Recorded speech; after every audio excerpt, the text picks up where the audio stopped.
अपनी पहचानी कथा के अंदर छिपी हुई एक अनकही गाथा। जरा सोचिए, ये सवाल अपने आप में कितना बड़ा विरोधाभास है। और यही सवाल हमें सीधे रामायण के दिल में, उसकी सबसे अंधेरी जगहों में से एक में ले जाता है, अशोक वाटिका। तो कहानी का पहला पड़ाव है लंका की एक अनपेक्षित मित्र।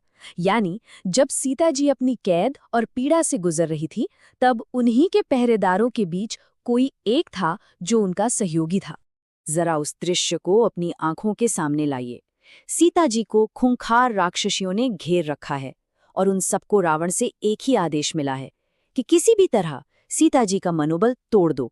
माहौल एकदम निराशा और डर से भरा हुआ है। लेकिन उन्हीं डरावनी राक्षसियों के बीच एक चेहरा बिल्कुल अलग है, त्रिजटा का। वो न सिर्फ सीता जी को धमकाती नहीं है, बल्कि उनकी राजदार, उनकी सलाहकार और यहाँ तक कि उनकी रक्षक भी बन जाती हैं। और यहीं से ये कहानी एक बहुत ही दिलचस्प मोड़ लेती है, एक राक्षसी जो रक्षक बन गई। तो सवाल ये उठता है कि आखिर ये त्रिजटा है कौन, उसके किरदार को कैसे समझा जाए? क्या वो एक राक्षसी है या फिर एक भक्त? चलिए उनकी इस जटिल पहचान को थोड़ा और समझते हैं। देखिए, त्रिजटा के अंदर ना दो दुनियाएं एक साथ बसती हैं। वो धर्मात्मा विभीषण की बेटी हैं, तो जन्म से तो वो एक राक्षसी हुई, लेकिन अपने पिता की ही तरह उनके दिल में राम के लिए अटूट भक्ति है। तो वो एक ही सिक्के के दो पहलुओं की तरह है। और इस बात को ना रामचरितमानस का ये एक दोहा बहुत ही खूबसूरती से हमारे सामने रखता है। त्रिजटा नाम राक्षसी एका, रामचरण रति निपुण विवेका। मतलब चार बातें साफ हो जाती हैं। एक राक्षसी जिसका नाम त्रिजटा है, जिसके मन में राम के चरणों के लिए प्रेम है और जो निपुण और विवेकवान भी है। और उनके रिश्ते की गहराई का सबसे बड़ा सबूत क्या है? वो ये है कि सीता जी खुद उन्हें मातू कहकर बुलाती हैं, यानी माँ।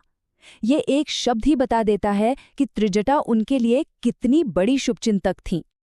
अब आते हैं उस हिस्से पर जहां त्रिजटा का असली किरदार, उनकी बुद्धिमानी सामने आती है, क्योंकि किसी का भी असली चरित्र तो मुश्किल समय में ही परखा जाता है।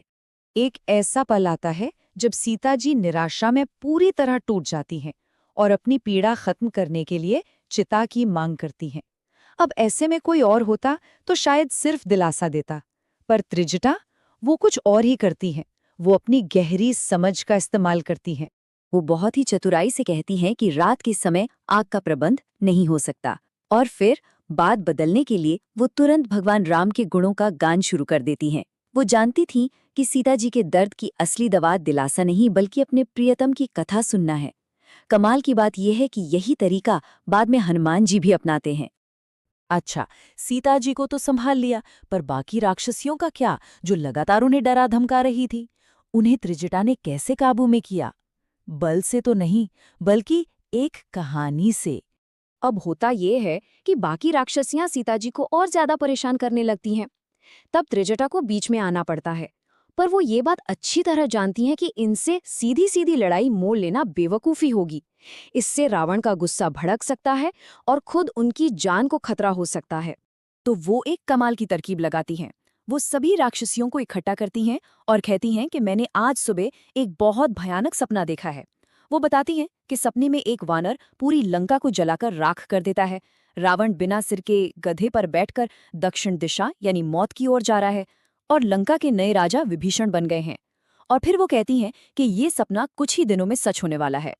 और नतीजा नतीजा ये होता है कि जो राक्षसियां कल तक डरा रही थीं, वो सबकी सब डर के मारे सीता जी के पैरों में गिर पड़ती हैं और माफी मांगने लगती हैं। सोचिए, सिर्फ एक कहानी और पूरा का पूरा खेल ही पलट गया। त्रिजटा ने खतरे को जड़ से ही खत्म कर दिया। लेकिन त्रिजटा की बुद्धिमानी सिर्फ दुनियादारी तक ही सीमित नहीं थी। उनकी सबसे गहरी समझ तो भक्ति और धर्म के मामले में दिखती है, खासकर उनकी एक सलाह में। अब कहानी पहुंचती है अंतिम युद्ध तक।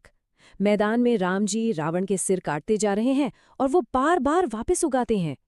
ये अद्भुत और डरावना दृश्य देखकर सीता जी भी घबरा जाती हैं कि रावण तो अजेय है, वो मरेगा ही नहीं।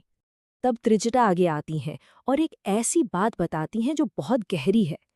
वो सीता जी को समझाती हैं कि राम जी रावण के हृदय पर इसलिए वार नहीं कर रहे हैं क्योंकि उसके हृदय में आप बसती हैं। अगर रावण के हृदय को चोट पहुंची तो आपको चोट पहुंचेगी, और आपके हृदय में तो खुद राम बसते हैं और राम में ये सारा ब्रह्मांड। ये दैवीय जुड़ाव की कितनी सुंदर व्याख्या है। 435 दिन। एक अनुमान के मुताबिक लगभग इतने दिनों तक सीता जी लंका में कैद रहीं, और इन पूरे 435 दिनों तक त्रिजटा एक पल के लिए भी उनके साथ से नहीं हटी। उन्होंने लगातार उनकी सेवा की, उनका साथ दिया और उनकी रक्षा की। संत लोग एक बहुत ही दिलचस्प तुलना करते हैं। वो कहते हैं कि रावण ने राम के हाथों मृत्यु पाकर मोक्ष मांगा, लेकिन त्रिजटा ने उससे भी कहीं ज्यादा बड़ी चीज कमाई, और वो थी अटूट भक्ति। माना जाता है कि मोक्ष तो ईश्वर का दिया सबसे छोटा तोहफा हो सकता है, लेकिन भक्ति भक्ति तो सबसे बड़ा पुरस्कार है। और इसीलिए आखिर में संतों का यही मानना है, यही मत है कि पूरी लंका में अगर कोई सबसे बड़ी भक्त थीं तो वो त्रिजटा थीं। ये एक वाकया ही उनकी विरासत को हमेशा के लिए अमर कर देता है। त्रिजटा की ये कहानी हमें एक बात सोचने पर मजबूर करती है।